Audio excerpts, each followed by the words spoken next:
In this video we'll be making an engagement cake that has been airbrushed. I've got a 6-inch cake that has been pre-crumb coated and I'm adding on my final layer of frosting.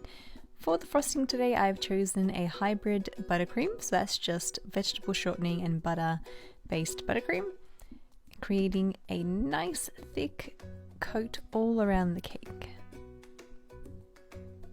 Take a bench scraper and then start scraping down the sides. You don't really want to remove too much buttercream, you just want to start to get a nice even finish on the outside. Fill in any spaces as you see fit. And then grab a frosting comb. I've used the bouncy scallop frosting comb, which is available on my website. I'll have that one noted in the top comments under this video. Once you're happy with the look of your cake, bring that lip of frosting to the center and refrigerate for at least 20 minutes. Do the exact same with a 4-inch cake. And there is a 4-inch cake board underneath this cake. Just remember that whenever you're having or creating tiered cakes, you'll always need a cake board underneath the top tiers.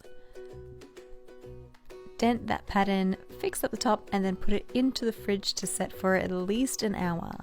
I've taken an airbrush. I like to use the water airbrush, and I have some edible airbrush color in here as well. I'm concentrating it towards the bottom of the cake, working about 20 centimeters away, and circular motions as well. Feed in your dowels all the way to the bottom and cut them flush with the top of the cake, and stick your top tier on top with some buttercream frosting, or you could use chocolate that's been melted down instead. That'll probably be a lot stronger.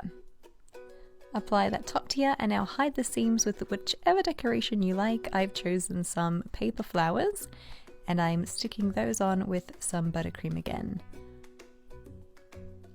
I bought these from the local hobby store. If you want, you could also use real flowers, they look pretty amazing as well.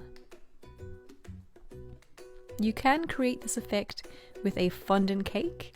Obviously you won't be able to use a comb, but you can do the airbrush on fondant. In fact, it'll work a lot better as well. You can leave it as is, or you could hide that seam with a pearl border. Whenever I pipe a border, I like to use a metal piping tip. It just ensures that the shape of the pearls are going to be a lot more pristine looking. And just try to keep even pressure as you go around, and keep an eye for size too. I started and ended behind the flowers so that you can hide that very last pearl that you pipe out. Hope you guys enjoyed this tutorial and give it a go, and if you do, please tag me #Rosie'sDessertSpot so I can see your awesome creations as well. Thanks for watching, and I'll see you guys again next week.